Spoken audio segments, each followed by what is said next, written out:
Math seems to be another one of the subjects that can be particularly hard for kids with ADHD. How do you promote an enjoyment and an engagement with math?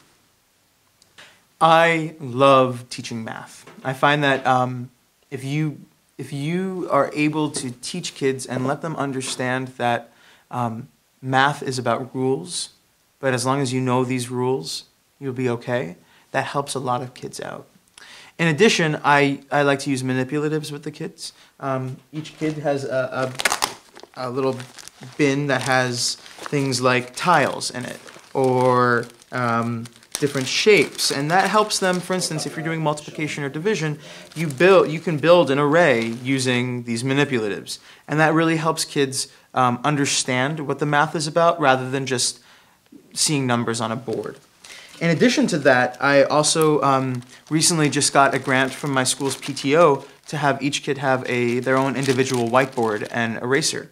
And that really helps kids out, especially kids who have ADHD or trouble focusing, because it's right in front of them and they really enjoy using whiteboards. For some reason, they're much more willing to do 10 division problems on a whiteboard than 3 division problems on a piece of paper. They'd much rather do it on the whiteboard. So that's another tool that I use in my classroom. In addition, I try to use math games as much as possible.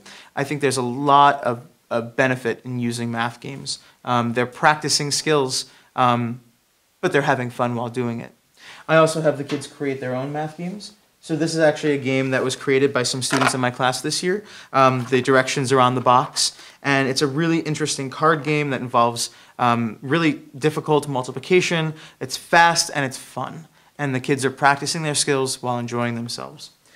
I also like to keep things as much as possible out of the workbook. While there is a real benefit for kids practicing on paper, obviously they're learning the skills and they're practicing it, I want them to apply it to the real life. So for instance, when I was teaching area and perimeter and volume, we found the area and the perimeter and the volume of this classroom. So not only were they working together and had to communicate with each other how they were doing it, but they're also practicing the math that I've been teaching them. And also, what's great about that kind of lesson is it's self-differentiated. So what that means is that the kids who have a harder time with math can, for instance, round to the nearest meter while they're measuring. Kids who really want to be challenged while they're measuring can use decimals when they're adding and multiplying. So it really allows kids to work at the level that they're at.